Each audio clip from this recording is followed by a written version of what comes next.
बहू के सवाल। प्रतिभा को बचपन से ही सवाल जवाब का बहुत शौक होता है, जिसके चलते मम्मी पापा उसे किताबें ला कर देते हैं। लेकिन वो उनकी जगह गूगल की मदद लेकर अपने पास अतरंगी सवालों का पिटारा भरे रखती है, जिनसे वो लोगों को अपने आगे बेवकूफ दिखाने के लिए हर बात पर सबसे अतरंगी सवाल पूछती रहती है। ओ बहू, कहाँ है? जरा जल्दी इधर आ। क्या हुआ मम्मी जी? ऐसा कौन सा आसमान सिर पर आ गिरा जो इतनी हबड़ ने बुलाया? अरे आसमान का तो पता नहीं, पर इसकी छत जरूर गिरेगी। कितनी बार बोला है कि इसे रिपेयर करा लो। मम्मी जी, ऐसी क्या चीज है जो आपसे कभी सवाल तो नहीं पूछती, पर फिर भी आपको हमेशा उसका जवाब देना पड़ता है? हे भगवान, यहाँ घर गिरने को आया और इसे केबीसी खेलना है। अरे तू अपने सवालों का टोकरा अपने पास ही रख, मेरा बेटा करा देगा। वो आलसी, उनके भरोसे रही तो छत पक्का गिरेगी। इससे अच्छा है कि जल्द जवाब ही दे दो। प्रतिभा की बात सुन सास असमंजस में वहीं बैठ जाती है, जिसे देख प्रतिभा मुस्कुराते हुए वहां से चली जाती है। और मती मारी गई थी जो इस सवालों की दुकान को घर ले आई। क्या हुआ माँ, इतनी परेशान क्यों बैठी हो? अरे हाँ हाँ, आजा, सब तेरी वजह से तो हुआ है। पूरी दुनिया में तुझे कोई दूसरी लड़की नहीं मिली थी शादी करने के लिए, जो इस सवाल बवाल को मेरे सिर पर ला बिठा दिया। अब क्या सवाल पूछ लिया प्रतिभा ने? इस पर सास अभय को प्रतिभा का सवाल बताती है, जिसे सुनकर अभय जोर जोर से हंसने लगता है। अरे माँ, प्रतिभा के पास जाओ और बोलो उसका जवाब है मोबाइल फोन, जो हमसे कोई सवाल नहीं पूछता, लेकिन हमें हमेशा उसके बजने पर जवाब देना ही पड़ता है। ओ हाँ हाँ, चल अब दफा हो, आलसी कहीं का।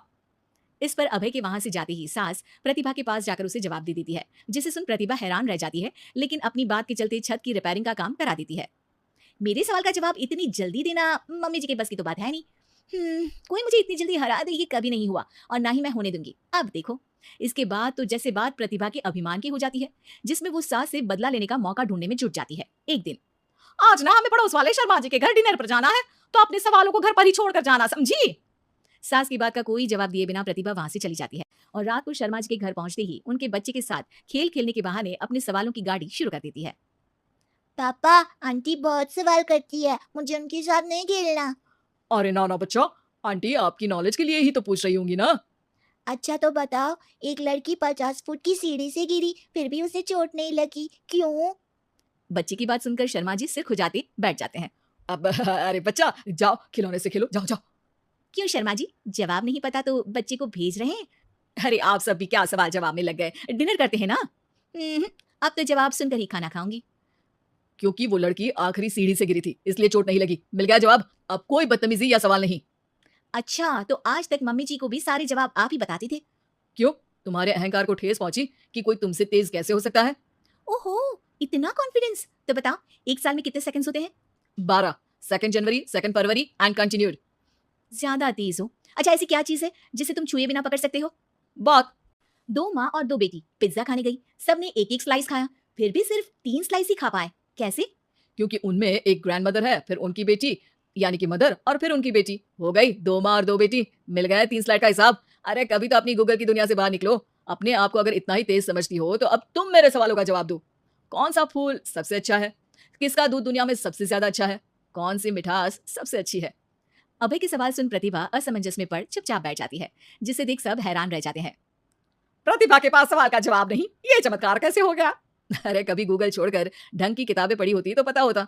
इसी तरह कुछ दिन बीत जाते हैं, जिसमें अभय का जवाब ना दे पाने की वजह से प्रतिभा सवाल पूछना बंद कर देती है, लेकिन साथ ही सुकून से रह भी नहीं पाती, जिसे देखकर एक शाम अभय प्रतिभा को कहता है। देखो, मेरा तुम्हें हर्ट करने का कोई मोटिव नहीं था। बस समझाना था कि अगर तुम्हारे पास कोई टैलेंट है तो उससे लोगों को नीचा दिखाने की जगह उन्हें सीखने में या मदद करने में इस्तेमाल करो। ज्ञान नहीं, जवाब दो। सबसे अच्छा फूल कॉटन का है, क्योंकि उससे हमें कपड़े पहनने को मिलते हैं। सबसे अच्छा दूध माँ का है, क्योंकि उसकी वजह से एक बच्चा स्वस्थ और तंदुरुस्त रहता है। और सबसे अच्छी मिठास तुम्हारी जुबान में होती है। अगर जुबान से अच्छा बोलोगे तभी तो लोगों से जुड़ पाओगे, उनके मन और जीवन में घर कर पाओगे। अभी भी ज्ञान ही दिया, लेकिन ऐसा जो मेरे पास नहीं था। सॉरी, मुझे कभी समझ में ही नहीं आया कि मैं कितना गलत कर रही हूँ, और ना ही किसी ने समझाया। पर अब वादा करती हूँ, गूगल से ज्यादा किताबों में समय लगाऊंगी, और जो भी सीखूंगी उससे शो ऑफ नहीं करूंगी, लोगों की हेल्प करूंगी।